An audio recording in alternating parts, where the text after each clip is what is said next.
In today's video, we'll discuss the Milwaukee Bucks and how they might just be unstoppable. So without further ado, let's get this thing started. The Milwaukee Bucks are currently fighting for the #1 spot in the Eastern Conference. And although it's very close between them and the Celtics, recently Milwaukee has been performing like the better team. As for team stats, they're 17th in points per game, 21st in field goal percentage, 16th in three-point percentage, and 27th in free throw percentage. So if you just go by those numbers alone, it would appear that they're merely a mediocre team. But when you factor in they have the third-ranked defense, first in defensive rebounds, and fourth in blocks, it starts to make a little more sense. But to fully understand how they're able to dominate, we first need to take a deep dive into all of their key players on the roster, starting with the one and only Greek Freak. As of now, Giannis is averaging 31 points, 11 rebounds, and 5 assists while shooting 53% from the field and 25% from three. He's first in the NBA in shots within 5 feet from the basket, shooting a crazy 71% on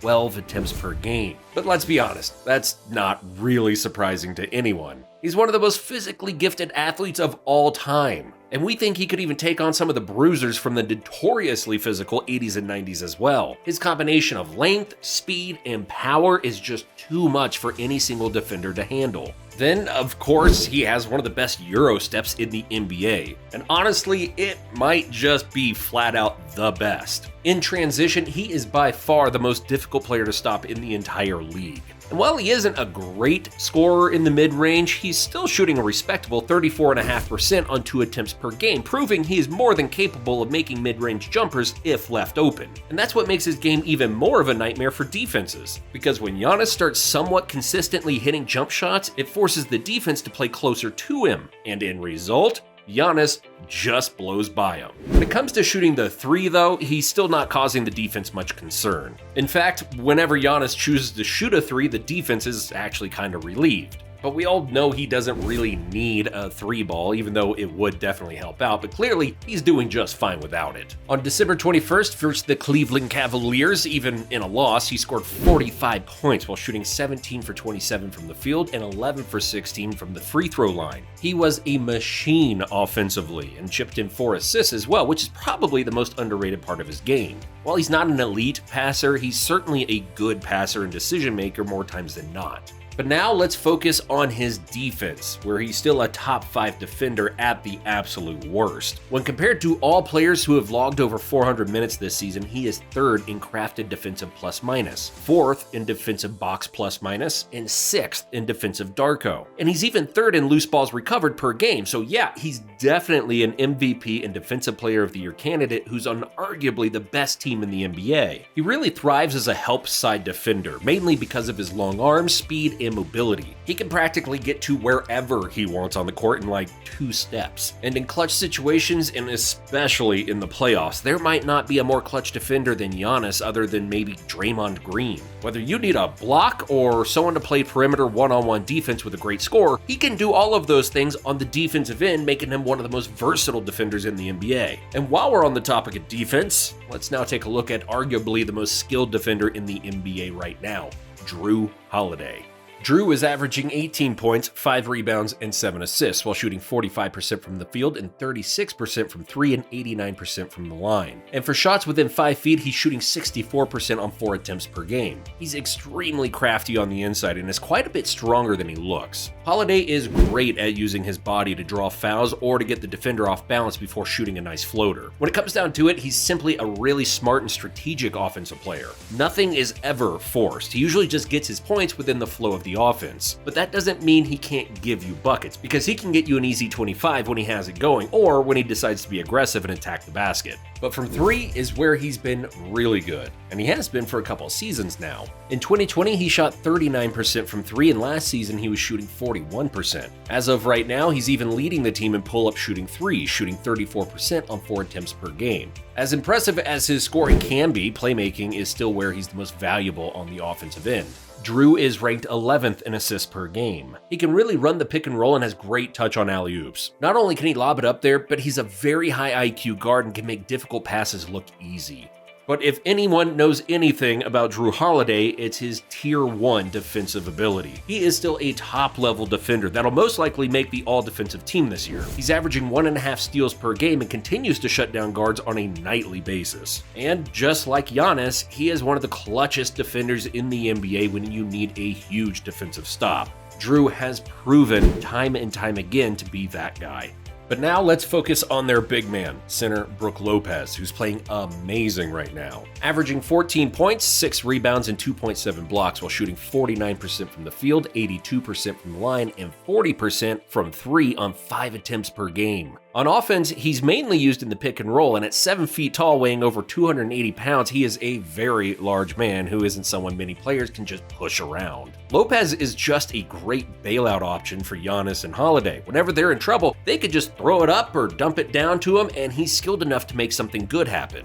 At the three-point line is where he's really excelling, and he's ranked 3rd among all centers in three-pointers made per game. He makes the Bucks' offense extremely versatile, and it allows him and Giannis to be on the floor together. On defense, Brook Lopez is playing like a madman. He's leading the NBA in blocks per game while also being 1st in defensive Raptor, 3rd in defensive Darko, and 4th in crafted defensive plus-minus. Currently, he's in the Defensive Player of the Year race, and in many eyes, he might just be number 1. While Rudy Gobert and Anthony Davis have done a great job at protecting the rim this season, Lopez is definitely the best rim protector in the NBA right now. And that's what makes the Bucks defense truly great. They have 3 players in Giannis, Holiday, and Lopez who could all be in the Defensive Player of the Year race at the same time if that were possible. Now, briefly on to Khris Middleton, who's missed the first 20 games due to a wrist injury, but he has played 7 games since being back and is averaging 11 points, 2 rebounds, and 4 assists while shooting 32% from the field and 26% from 3. We all know a healthy Middleton is an all-star and a 20-point per game scorer, but as of right now, he's still battling back from injuries. When he gets back to 100% and starts producing at a high level again, we'll have a lot more to go over, but for now, it is what it is.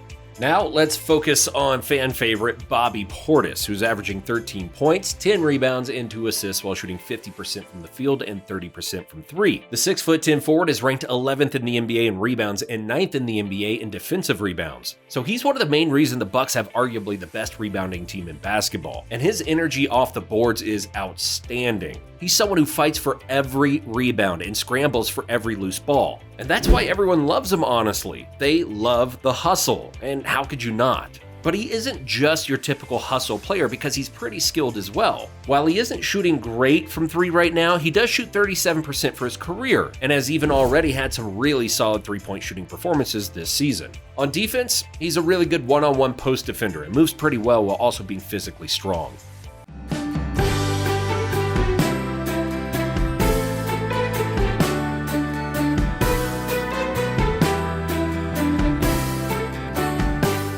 Next up, Bucks guard 6-foot Jevon Carter. He's averaging 7 points and 3 assists while shooting 40% from 3. Carter is just a very solid offensive player who knows the game and knows his role. And with him shooting the 3 at a high level, he's even more valuable to the roster, and that's one reason he's getting 25 minutes of action every night. The other reason for his drastic increase of minutes is his tenacious defense. He is an absolute bulldog of a defender. And while most great defenders give 100% on that end, he gives 200%. And then some. Seriously, he makes it a living hell for any point guard he is defending. This has got to be frustrating on offensive players and coaches because not only do you have to worry about Holiday shutting you down, but then when he goes to the bench, you have another high-level defender coming in right behind him who can cause just as much damage on that end. So think about it. The Bucks have 4 all-defensive team caliber defenders on their team. And other than the Celtics, there isn't another team in the league that can match that. And now for impact player number 6, Pat Connaughton. He's not really impacting the game much at all right now, mainly because he missed the first 15 games due to a calf injury and he struggled shooting since being back. But we had to mention him because it's highly unlikely he'll continue to be in a slump all season long. And when he comes back, he adds depth to their solid two-way ability. Another player who's shown solid two-way ability is their rookie, Oshon. He's averaging 6.5 points and 3 boards while shooting 41% from the field and 36% from the line. On the offensive end is where he's surprising the most, and his confidence really stands out. Not only is he a solid shooter thus far, but he shows flashes of being able to take guys off the dribble and finish at the rim as well. On defense, he's also been great, and honestly, he has the potential to be a Matisse Thybulle 2.0. He's already got a better offensive game than Matisse, so if MarJon can steadily improve his defense, he'll be a vital piece for the Bucks moving forward. And last, but certainly not least, the 27-year-old veteran Grayson Allen, who's averaging 10 points while shooting 41% from 3 on 4 attempts per game. And while he is one of the more disliked players in the NBA, there is no denying that he is a good role player who can really shoot the 3 and compete hard defensively. And there it is. Hopefully we laid it out for you on why the Bucks are so dang good and why they just might be the best team in the NBA. But what do you think? Are the Bucks, Celtics, or some other team the best in the NBA? Let us know in the comments below. Thanks for watching, and we'll see you in the next one.